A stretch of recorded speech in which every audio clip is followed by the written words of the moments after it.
This is Jordan Tower with JT News. Make sure you smash that like button, smash that subscribe button. Let's get right into the news. Well, Southside's going to have another problem, it looks like, because it looks like another person's going after his alleged girlfriend. We know it's his baby mom, but we don't know if it's his girlfriend anymore. Look at Meg Stallion. She says, I was too shy to tell her in person, but tell Young Miami 305 I want a date. Then Young Miami 305 says, I wanted you too, so what's up? Yo, this is that old Nicki Minaj trick of pretending you're, going both ways. But, hey, Meg Stallion was inspired by the best, right? So is Southside gonna jump out and go at Meg Stallion? We'll have to see. He did it to Lil Uzi when he was talking spicy to Young Miami, which turned out to be an inside joke between her, him, and JT, right? Then he jumped out at Kodak Black for giving her a shout out when Kodak Black has known her longer than he did. He was giving her a shout out, but and Southside was already showing that he was like reacting to everything, and Kodak Black's going to take full advantage of that.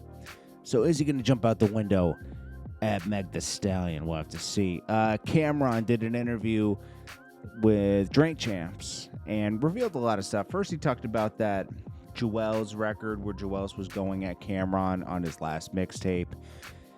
Juelz's excuse for that was, that wasn't supposed to come out yet. You were supposed to add your verse of what you were thinking when we weren't talking. That's what that was my perspective, and you were going to give your perspective. Honestly, he's probably just going with that because he values his friendship with Juelz and everything they've done more than anything, and sometimes he looked the other way, and Juelz might have been in a bad spot.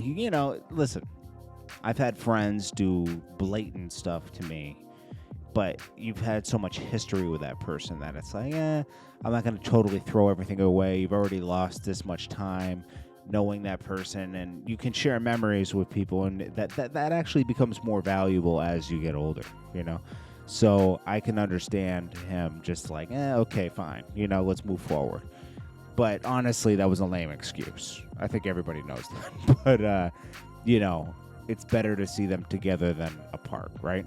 So, and, that's like Camron's little brother in a way, because it's like he brought him in the game, So, and Camron's the leader of Dipset, however you look at it. Him and Jim are the leaders of Dipset, like those two guys kind of run everything. Freaky Zeke keeps everything in line. It's like, it's a complicated machine of a lot of guys.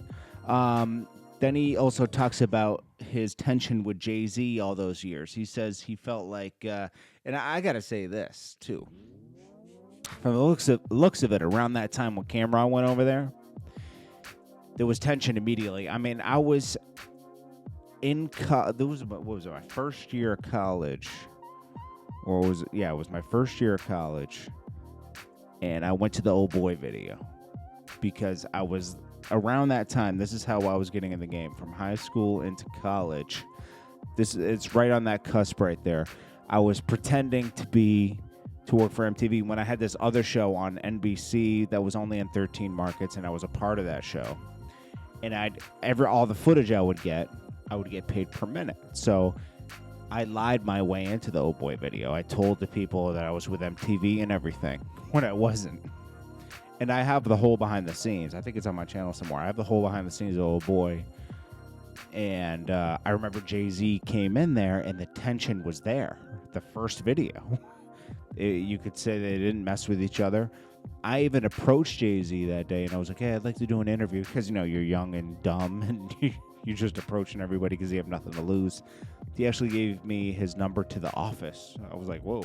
Obviously, I never called it. I was a little intimidated, but the tension goes back to that point. And Jay-Z might not have been totally on board with the whole Camron thing. And then Camron kind of going over there and just doing what he wanted, Camron says he carved out an office for himself up there. He was like, going to make sure deals were happening for this and that. He was going above Rockefeller.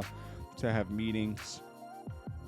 And, you know, it just got worse and worse later, where, like, Dame Dash wasn't totally cluing Jay-Z, a partner, in on everything that was going on, like making Camron president of Rockefeller and this and that.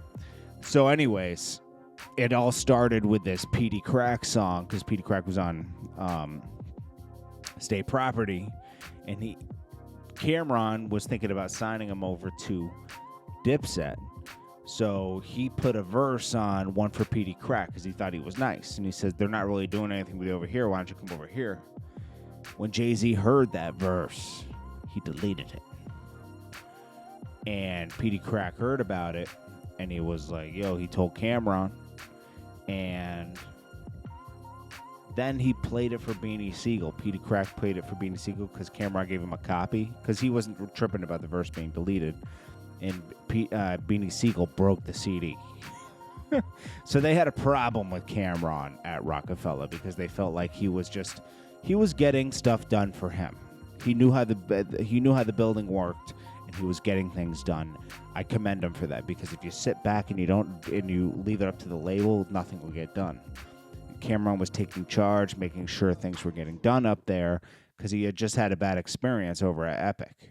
So, or is it Sony Epic or whatever. Anyways, then later, Oh Boy gets hot. The song heats up. Jay-Z then just sneaks a verse on there and says, hey, I left something for you in the studio. And Camron just deleted it because he says, I don't need this. The song's already popping. And you know what? It's being petty. So he did that. And then obviously, I think this is what kind of led to the demise of Rockefeller, where not saying Camron is. I'm saying the part where Dame Dash wasn't really cluing Jay-Z and everything. He was just moving, and not cluing Jay-Z on everything and getting his approval. Even though Jay-Z has still had to approve stuff, he wasn't talking it over with him first and making it a group decision. There was a division. And it would have been better if they just divided the company instead of just selling it. But at that point, sometimes people just wash their hands of everything. Dame Dash seems like the type, not saying it's a bad thing, I'm just saying he seems like the type to just scratch it and just start over again. Because it's like, that's the problem with partnerships. The more money and the more success, the more division sometimes, because you start thinking differently. Anyways, that's how that whole thing went down. I'll do some more recap on that later, with some other stuff.